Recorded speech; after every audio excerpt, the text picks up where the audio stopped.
Baik, bismillahirrahmanirrahim. Assalamualaikum warahmatullahi wabarakatuh.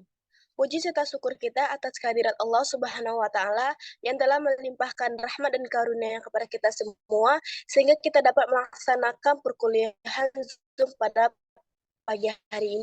Salawat berikan salam tak bosan-bosannya kita hadiahkan kepada pucuk pimpinan umat Islam sedunia, yakni Nabi besar Mustafa Muhammad Sallallahu Alaihi Wasallam. Sebelumnya terima kasih kepada Ibu Rahma Evita Putri MPD selaku dosen mata kuliah kajian pengembangan kurikulum IPA yang telah memberikan kami kesempatan untuk mempresentasikan hasil diskusi kelompok kami, yang mana kami dari kelompok 4 akan membahas mengenai profil pelajar Pancasila. Sebelumnya, izinkan kami memperkenalkan diri. Sebelumnya, saya sebagai moderator, saya Nadia Ola dari Jamba dengan NIM 22231073 dan rekan kami. Saya Dia Indah Cahyani dengan NIM 22231054. Saya Fazilati Husni dengan NIM 22231059. Saya Nadia Zahra NIM 22231074. Baik, sekian perkenalan dari masing-masing anggota kelompok saya. Selanjutnya saya akan membacakan pokok pembahasan pada pertemuan hari ini. Sebelumnya pada materi profil pelajar Pancasila, kami akan membahas 4 pokok pembahasan. Pertama, ada konsep dasar P3, yang kedua dimensi P3, yang ketiga proyek penguatan P3, yang keempat implementasi P5 dalam topik IPA. Pertama yaitu konsep dasar P3, yang mana P3 ini adalah profil pelajar Pancasila. Nah, konsep dasar P3, profil pelajar Pancasila merupakan bentuk penerjemahan tujuan pendidikan nasional. Profil pelajar Pancasila merupakan ciri karakter dan kompetensi yang diharapkan untuk diraih oleh peserta didik, yang didasarkan pada nilai-nilai luhur Pancasila. Profil pelajar Pancasila berperan sebagai referensi utama yang mengarahkan kebijakan-kebijakan pendidikan, termasuk sebagai acuan untuk para pendidik dalam membangun karakter serta kompetensi peserta didik. Selanjutnya yaitu tujuan P3, tujuan profil pelajar Pancasila yaitu sebagai referensi utama yang mengarahkan kebijakan-kebijakan pendidikan termasuk menjadi acuan untuk para pendidik dalam membangun karakter serta kompetensi peserta didik. Nah, profil pelajar Pancasila ini harus dapat dipahami oleh seluruh pemangku kepentingan karena perannya yang penting. Profil ini perlu sederhana dan mudah diingat dan dijalankan baik oleh pendidik maupun oleh pelajar agar dapat diterapkan dalam kehidupan sehari-hari. Sekian penjelasan mengenai konsep dasar dari profil pelajar Pancasila yang barusan saya sampaikan. Selanjutnya kita akan membahas mengenai dimensi P3 yang akan dibahas oleh Diah. Kepada Diah, dipersilakan. Baiklah, di sini saya akan melanjutkan materi mengenai dimensi profil pelajar Pancasila. Nah, di mana dimensi profil pelajar Pancasila ini harus sederhana dan juga dapat diingat dan dijalankan juga oleh pendidik maupun oleh pelajar agar dapat dihidupkan dalam kehidupan sehari-hari. Nah, berdasarkan hal tersebut, profil pelajar Pancasila ini terdiri atas 6 dimensi. Yang pertama, beriman bertakwa kepada Tuhan Yang Maha Esa dan berakhlak mulia. 2, mandiri. 3, bergotong royong.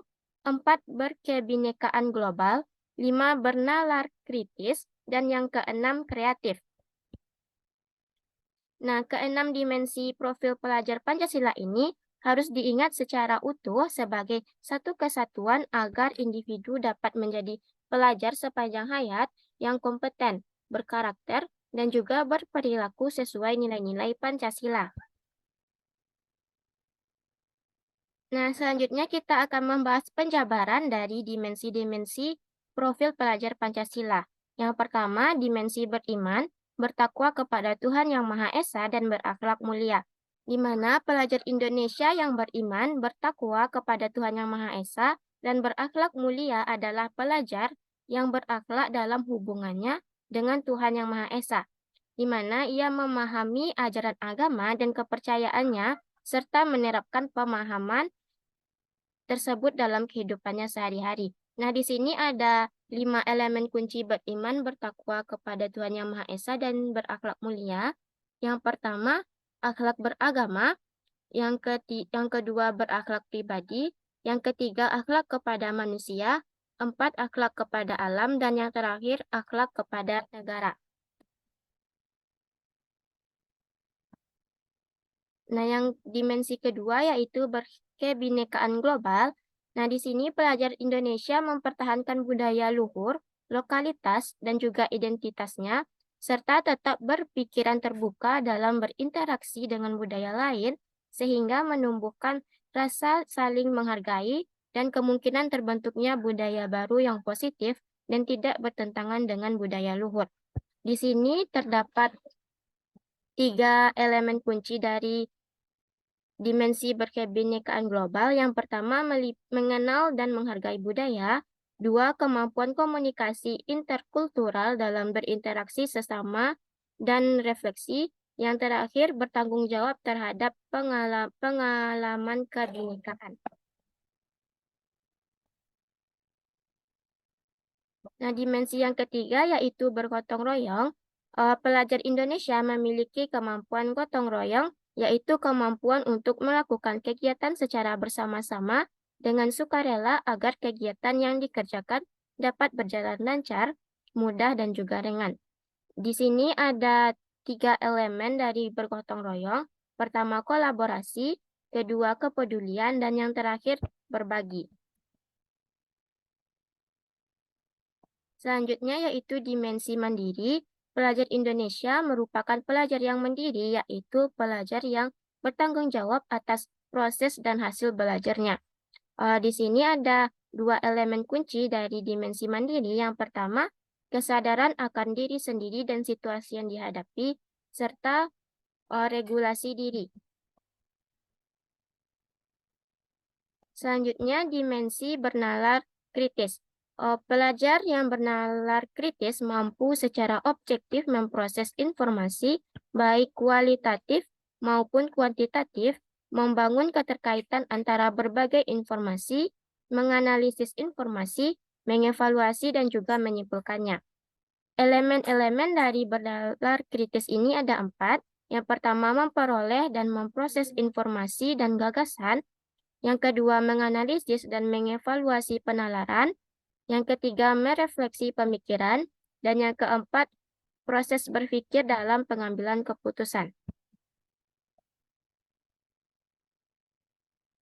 Selanjutnya, dimensi yang keenam yaitu kreatif, di mana pelajar yang kreatif harus mampu memodifikasi dan juga menghasilkan sesuatu yang orisinal, bermakna, bermanfaat, dan juga berdampak. Adapun elemen kunci dari dimensi kreatif ini, yang pertama menghasilkan gagasan yang orisinil serta menghasilkan karya.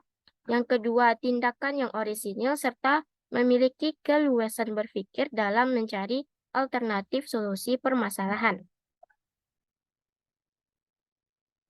Baiklah, itu yang dapat saya sampaikan. Selanjutnya dikembalikan kepada moderator. Baik, terima kasih kepada dia atas penjelasan mengenai dimensi-dimensi pada profil pelajar Pancasila. Nah, selanjutnya kita akan membahas mengenai proyek penguatan profil pelajar akan disampaikan oleh Husni. Kepada Husni, dipersilakan. Terima kasih moderator atas kesempatannya. Baiklah, saya akan menjelaskan materi selanjutnya yaitu proyek penguatan profil pelajar Pancasila atau disingkat dengan P5. Di mana P5 ini merupakan salah satu bagian yang tak terpisahkan dalam implementasi kurikulum merdeka atau disingkat IKM. Kelima adalah pembelajaran lintas disiplin ilmu untuk mengamati dan memikirkan solusi terhadap permasalahan di lingkungan sekitarnya. Proyek penguatan profil pelajar Pancasila merupakan upaya untuk mendorong tercapainya profil pelajar Pancasila dengan menggunakan paradigma baru melalui pembelajaran berbasis proyek. Proyek penguatan profil pelajar Pancasila ini sebagai salah satu sarana pencapaian profil pelajar Pancasila yang memberikan kesempatan kepada peserta didik untuk mengalami pengetahuan sebagai proses penguatan karakter sekaligus kesempatan untuk belajar dari lingkungan sekitarnya. P5 ini diharapkan dapat menginspirasi peserta didik untuk berkontribusi bagi lingkungan sekitarnya. Penguatan proyek profil pelajar Pancasila diharapkan dapat menjadi sarana yang optimal dalam mendorong peserta didik menjadi pelajar sepanjang hayat yang kompeten, kompeten, berkarakter, dan berperilaku sesuai dengan nilai-nilai Pancasila.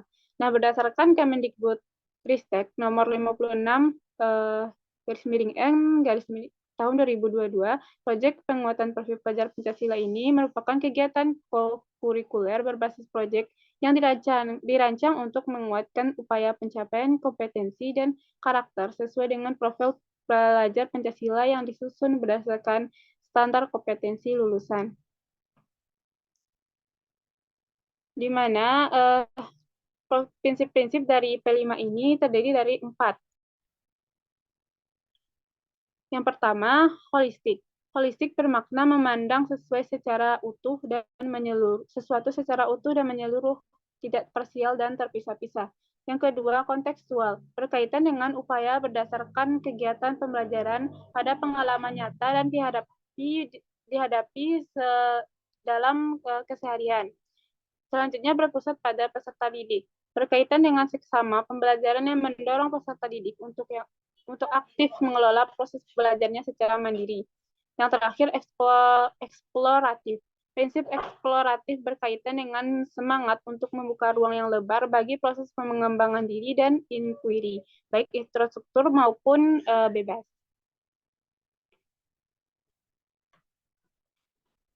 Selanjutnya adalah manfaat dari P5.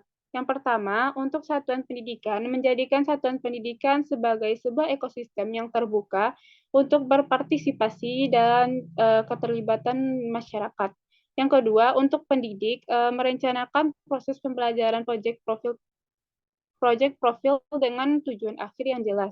Yang ketiga, untuk peserta didik, bermanfaat untuk mengembangkan kompetensi dan memperkuat karakter profil pelajar Pancasila untuk menghadapi tantangan dunia yang semakin kompleks. Baiklah, hanya itu yang dapat saya sampaikan. Saya kembalikan ke moderator.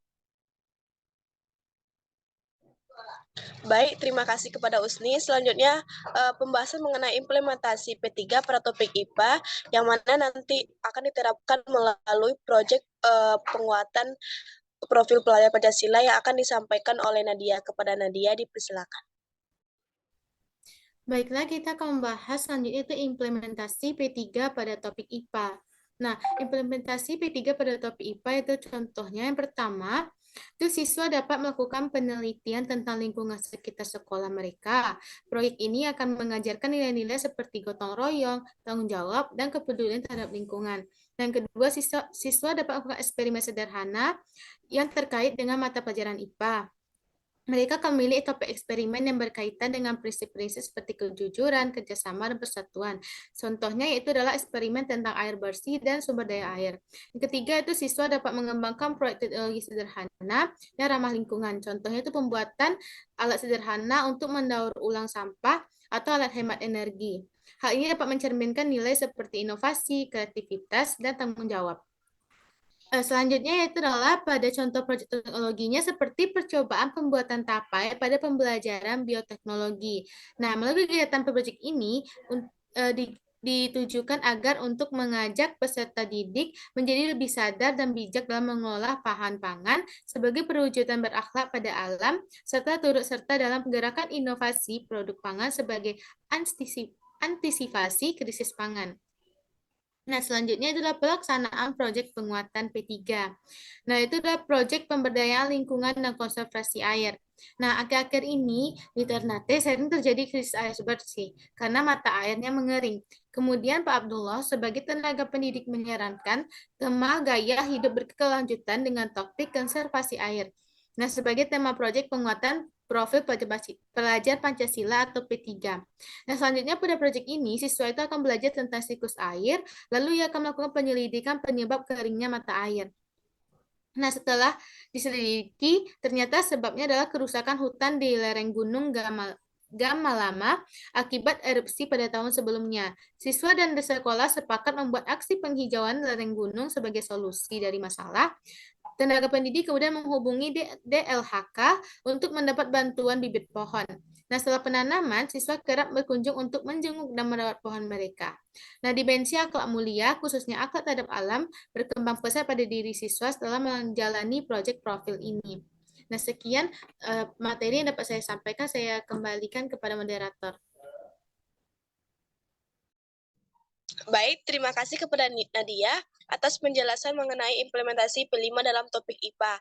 Nah, dari kelompok 4 yang membahas mengenai profil pelajar Pancasila, yaitu telah membahas mengenai 4 pokok pembahasan. Pertama ada konsep dasar P3, yang kedua ada dimensi P3, yang ketiga ada proyek penguatan P3 atau profil pelajar Pancasila, yang terakhir yaitu implementasi P5 dalam topik IPA. Baik, sekian dari hasil presentasi dari kelompok kami. Mohon maaf kalau ada kata-kata yang salah ataupun yang kurang. Kami dari kelompok 4 mohon maaf dan terima kasih kepada semuanya. Kami akhiri dengan wabillahi taufiq wal hidayah. Wassalamualaikum warahmatullahi wabarakatuh.